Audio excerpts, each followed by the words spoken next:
Hello friends, இன்னைக்கு chilli chicken செய்ய போகிறோம். வாங்க பார்க்கலாம். இப்போ நாம கறி வச்சுக்கலாம்.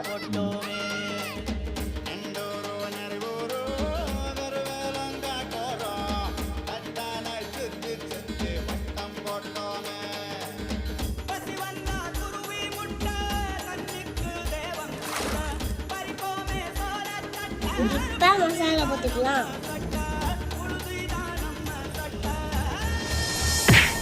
இப்போ மசாலா கரைச்சிக்கலாம். இப்போ அடுப்பு பற்ற வச்சுக்கலாம். இப்போ எண்ணெயில போய்க்கலாம்.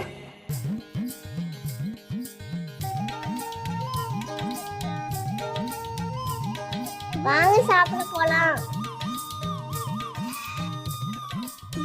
சிக்கன் டேஸ்டாக வாங்க சாப்பிடலாம். நெக்ஸ்ட் வீடியோ பார்க்கலாம். பாய்.